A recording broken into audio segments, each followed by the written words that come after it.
ini bisa berjenis kelamin perempuan atau laki-laki gitu Pak Ustadz. Bukan. Dia kan tujuannya datang ke dunia ini untuk menyelamatkan manusia dari dosa-dosanya gitu. Nah, di zaman itu, di zaman Yahudi, orang yang bisa menjadi guru yang lebih didengar itu laki-laki bukan perempuan Pak Ustadz. Oke. Makanya kenapa? Mbak, tanggapan saya yang selanjutnya tentang masalah Yohanes 1 pasal 1. Itu Anda tahu berasal dari mana itu? Tahu nggak Anda berasal dari mana? Ditulis oleh Yohanes.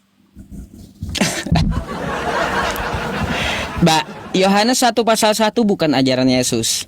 Yohanes 1 pasal 1 itu disadur dari himne Plato, paham pagan Yunani. Oh, Pak Ustadz, kalau yang saya pelajari itu diambil dari, maksudnya kan sudah ada Torah waktu itu dan Yohanes otomatis sudah membaca itu dan dia melihat dari kejadian 1 kan hampir sama Pak Ustadz kata-katanya. Di kejadian 1 itu dikatakan pada mulanya Allah menciptakan, pada mulanya sudah ada Tuhan.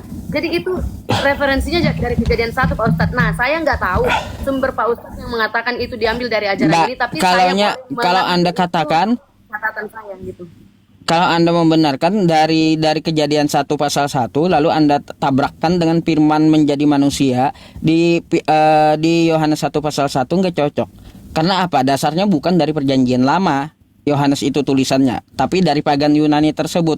Coba kita lihat bahasanya ya, dari mana, Pak Ustadz? Bahasa Ibraninya ya. Ya, Beresit bara Elohim et hasamayim wa et haaret. Kan kayak gitu.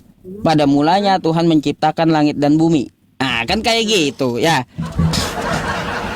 Jadi di situ nggak ada yang urusannya menjadi referensi Pak Ustadz. Dan dasar sumber Pak Ustadz mengatakan bahwa itu dari ajaran Pluto himne Plato.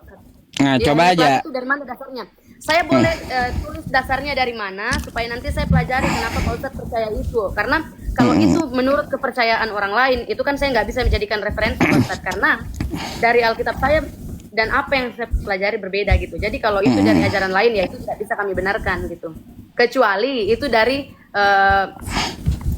orang Kristen yang belajar Alkitab, yang maksudnya bapak-bapak gereja atau siapa. Dari mana ini Pak Ustadz sumbernya? Iya.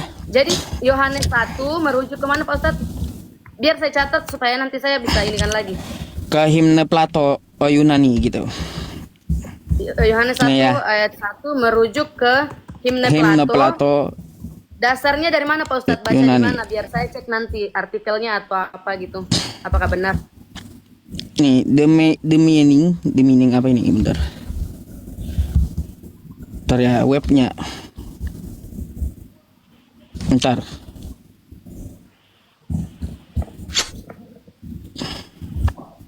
Bentar ya Mbak ya. Arti logos. Kok katanya tuh Makassar? Halo. Oke. Nah, ini atau gini aja dah ya. Anda bisa cari di Google, ketik aja, nanti banyak bermunculan ya.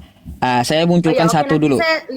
Ketik Yohanes 1 pasal 1 berdasarkan dari himne Plato gitu ya. Nah, ini logos bahasa Yunani. Belum bisa coba terus konfirmasi kebenarannya Pak Ustadz ya, karena belum tentu penulisnya itu benar-benar memahami Alkitab gitu. Bisa jadi saya juga bisa mengarang itu soalnya. Kalau ada gini. Ini kan jawaban dari Alkitab Anda ya. Nih, penelitian Alkitab kan kayak gitu. Panjang kali lebar dijelaskan. Oke. Logos kayak gimana? Terus teos seperti apa? Ya, sumbernya dari Kristen. Iya, ini saya kirim. Dia mengambil sumber dari Kristen dan menjelaskan, tapi saya nggak tahu orang yang menjelaskan ini apakah punya kapasitas untuk menjelaskan Bible gitu Pak Ustadz. Nah, kalau Mbak, ininya pencariannya the meaning of logos in the Plato. Berarti itu sumbernya dari The Bible Researchers.com ya Pak Ustadz. Nanti kita uji apakah itu terpercaya artikelnya Pak Ustadz. Oke, ya silakan untuk masalah itu ya. Iya. Nah, kenapa saya bilang itu adalah himne Plato? Karena ada beberapa bukti. Pada mulanya adalah logos bersama-sama dengan theos. Itu adalah paham dari pagan Yunani. Nah, kayak gitu. Karena paham dari pagan Yunani itu mengatakan Tuhannya itu menjelma jadi manusia, gitu. Memang seperti Kristen sama. Membaca Alkitab dari mana Pak Ustadz? Maksudnya Alkitab Pak Ustadz, Alkitab dari mana dan bahasanya itu dari mana Pak Ustadz ambil? Apakah Indonesia pendapat nih